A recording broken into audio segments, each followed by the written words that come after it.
Once there was a father who had two sons. The younger son was restless. He watched the horizon and dreamt of a life far away from his quiet home. He believed true happiness was waiting for him in a distant, exciting city, a place filled with adventure and opportunities that he could not find in his father's fields. One bright morning he went to his father with a bold request. "Father," he said, his voice firm and full of youthful confidence, "I want my share of the inheritance now. I wish to make my own way in the world."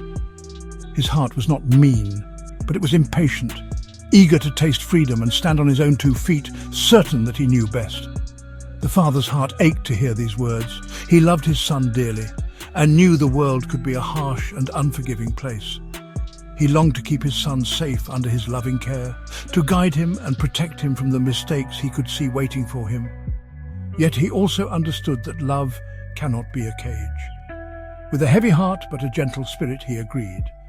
He divided his wealth and gave the younger son his portion. The son felt a thrill of excitement as the heavy coins filled his purse.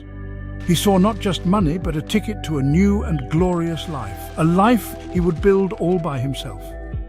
With his bags packed and his pockets full, the young man said a quick goodbye.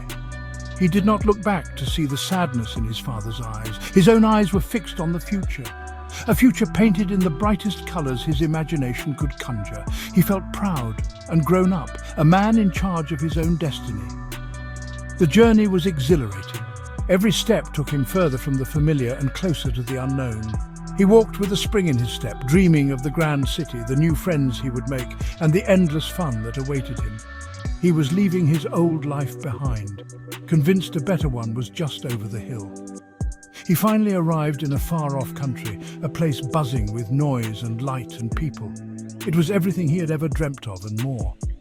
The city was a whirlwind of activity, with markets full of exotic goods and streets alive with music and laughter. The young man felt as if he had stepped into a storybook. He found a fine house, bought expensive clothes, and quickly made a great many friends who were charmed by his wealth and his eagerness to share it. He felt powerful and important, the center of a vibrant new world. His father's home and its simple ways felt like a distant, faded memory from another lifetime.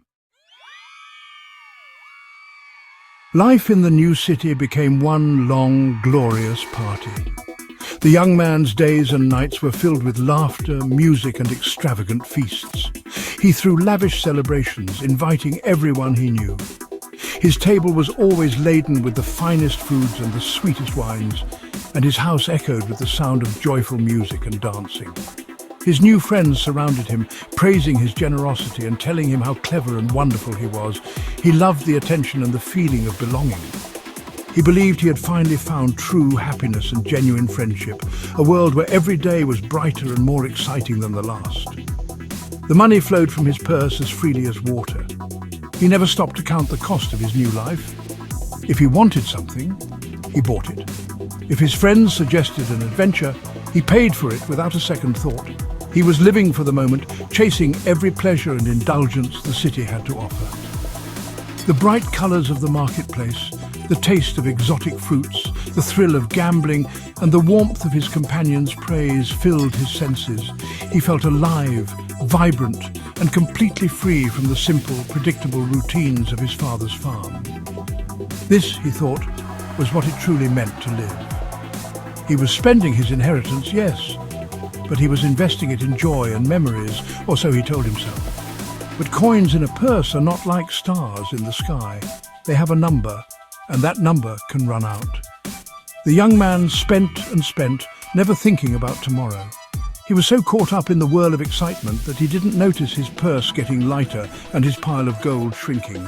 His friends were always there with another idea for a party or another expensive outing, and he was always happy to oblige, eager to keep the fun going. He thought their friendship was built on shared laughter and good times, not realizing it was built on his rapidly disappearing fortune. He was the sun around which they all revolved, but the sun was beginning to burn out. Then one morning he reached into his purse and found it empty. The last coin was gone. The grand party stopped. The music fell silent. He went to his friends. the ones who had eaten at his table and drunk his wine and asked for help. But their smiles had vanished. They turned their backs on him, saying they did not know him. Suddenly, the vibrant city felt cold and grey. The cheerful crowd seemed to mock him with their laughter. He was alone, with no money, no home, and no friends. The wonderful life he had built for himself had crumbled into dust overnight, leaving him with nothing but the bitter taste of regret. Just as the young man's money ran out, a great famine swept across the land. Food became scarce and prices soared. The fields turned brown and dusty, and the markets, once overflowing with produce, became quiet and empty. Hunger was a real and frightening presence in the city. People who once had plenty now had to scramble for every morsel of bread. For the young man, who had no money and no one to help him, the situation was desperate. His fine clothes became ragged and his body grew thin and weak. The vibrant city he had loved now seemed like a cruel, dark trap from which he could not escape. In his desperation, he searched for any work he could find. The only job available was the lowest of the low. A man offered him a position feeding his pigs. Swallowing his pride, the young man accepted. He, who had feasted at tables laden with delicacies, now spent his days in a muddy, foul-smelling pig pen.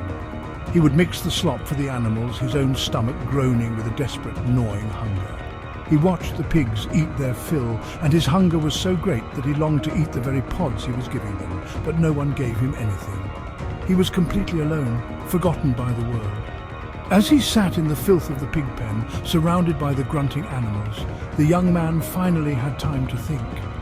The noise and distractions of his reckless life were gone, replaced by a profound and painful silence. He thought about his choices, about the pride that had led him away from home and the foolishness that had left him with nothing. He remembered the laughter of his false friends and saw how hollow it had been. Every memory of his extravagant life now felt like a stone in his heart. He was filled with a deep, aching sadness and a loneliness so complete it felt like a physical weight pressing down on him. In that dark moment of despair, a new thought began to blossom in his mind, like a single flower growing in a barren field. He remembered his father's house. He didn't think of the inheritance he had wasted, but of the kindness of his father. He remembered that even the hired servants in his father's home had more than enough food to eat. They had warm beds and were treated with dignity and respect. Here he was, a son, perishing from hunger while his father's servants lived in comfort. He had hit the very bottom, and from that low place the memory of his father's goodness shone like a guiding star. A flicker of hope ignited in the young man's heart. He stood up in the mud and made a decision. "I will go back to my father," he said to himself. He knew he was no longer worthy to be called a son. He had disgraced his family and wasted the generous gift he had been given. But perhaps, just perhaps, his father might take pity on him. He began to rehearse the words he would say, his voice trembling. "Father," he would confess, "I have sinned against heaven and against you. I am no longer worthy to be called your son.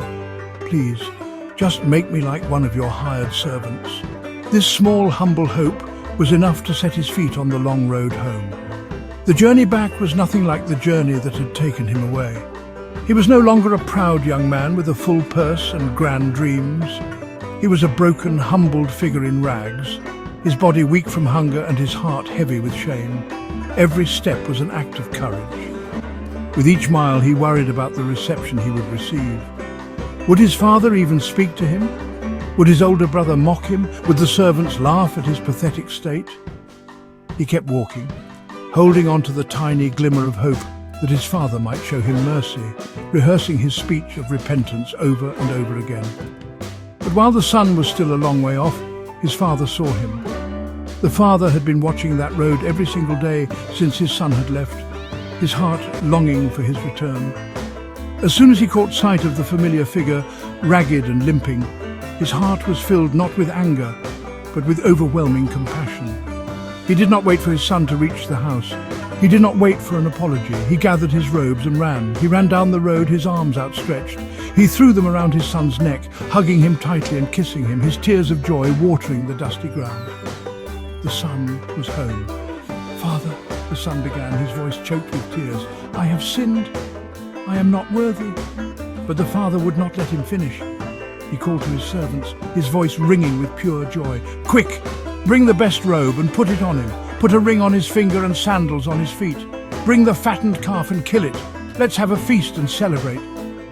The house was filled with light and music once more. To everyone who wondered at the celebration, the father explained with a radiant smile, "For this son of mine was dead and is alive again. He was lost and is found." His unconditional love had healed every wound and turned a story of shame into a journey of beautiful redemption.